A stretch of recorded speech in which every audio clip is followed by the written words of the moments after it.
Hello and welcome to another Imperator Rome Dev Diary video. So, let's have a look.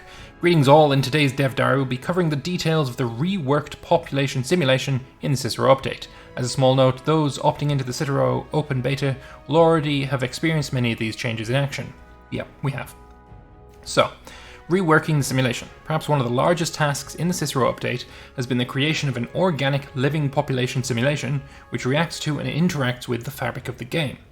Up to and including the Pompey update, the manipulation of pops required direct player involvement, either through manual pop conversion and simulation, or through the invoking of the appropriate governor policy. In Cicero, all aspects of the pop simulation will be dynamic, driven either by situation, and occur over time in any given territory. Each pop type will have unique base speeds for assimilation, conversion, promotion, and migration, which will be modified by numerous local factors such as unrest, differing dominant culture or religion, and city settlement status. Yeah, that's all stuff we've already seen before. There's not much new to talk about there. Yeah, that's all stuff we know. So. In addition, territories will also have a desired ratio for each pop type, and population will promote or demote to attempt to fill this ratio. Promotion and demotion will increase in speed based on the size of the territory they are resident within, rendering it possible for large cities to have functional social mobility. Migration is a new concept to Imperator, both replacing and augmenting in equal measure the pop movement feature included in the base game. Every territory will now have a migration attraction value, derived primarily from how much free pop capacity is present. I really hope there's something new in this Dev Diary. This is all stuff we know. Pops within a territory will consider any territory that is either neighbouring within the same province or, if coastal, a port province as a valid migration target. If the attraction of a potential target is higher than the territory in which they reside, a migration will begin. Only one pop can be migrating from a territory at any one time. Importantly, slaves will not migrate of their own volition, they must instead be moved manually. For tribal nations, tribesmen may be moved manually. Both these actions will cost gold, and rather than moving each pop individually, a more accessible menu has been created. Yeah, this is a definite improvement. Sieges, low food supply, and outright starvation will cause pops to flee from their homes, bringing a new dynamic to warfare and attrition. Interacting with city and settlement feature detailed in last week's Dev Diary's High, you will be experiencing a much more centralized, city-weighted population distribution as the game progresses, using settlements primarily as resource production sites. As before, these changes are available in the Cicero Open Beta branch if you feel like checking them out. And yeah, there's nothing new. That's really unfortunate. There's nothing new to show here that we haven't already seen in either Johann's updates that he's, put out of his own volition, or purely just playing the game. Developer diaries are things that are coming, surely, but this is all stuff that's already here. I mean, I guess it's fine. I guess I will take the rest of this video to talk about what I think population could be if I was to, I am now Johann and I have got free reign to do with what I wish.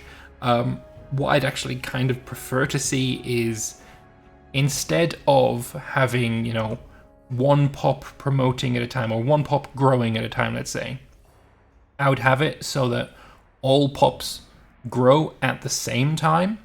So if you've got a slave, it'll be growing into a new slave. If you've got a freeman, it'll be growing into a new freeman. Tribesman, growing. Citizen, growing. All growing at the same time. But their growth speed is affected both by how many pops of that type are around and the desired area, like this number here, 2%. In republics, it'd be 40% or whatever. The higher this percentage is, then the faster it will grow, sort of thing. So you would end up roughly with these kind of desired outcomes anyway. But it feel a bit more organic than having, it's a tribesman's turn to grow this time, so everyone wait for the tribesman. Yeah, it's meh. I mean, it's fine. It's just, I think there could be a better way to do it. And to balance it, obviously, growth would be reduced. The speed of growth would have to be cut in a quarter. because you'd have 4 pops growing at the same time instead of 1, so you'd have to lower the pop speed of growthness. Words are good. Probably should use them more. But yeah, there's really nothing new here, which is a little bit disappointing. It's all stuff we already knew. I don't know. Has anyone? When will we see an update? I mean, we have all of this in the update already. Food and occupation are broken. I disagree. I don't think so. Undeletable city buildings in non-city provinces. I think you've probably updated a save game. Yeah, there's nothing new here. I mean, all of this is good stuff. Don't get me wrong. I'm super happy with the way that population and food is in the game. But I was just hoping, like, I've been waiting a week for some more Imperator news, and a little bit disappointed there's nothing special here. But either way, yeah, I hope you enjoyed this video anyway, and thank you all very much for watching, and I will see you next week for another Imperator Dev Diary video, where hopefully there will be something a little bit, you know, new to learn about the game. Yeah, there we go. Bye-bye.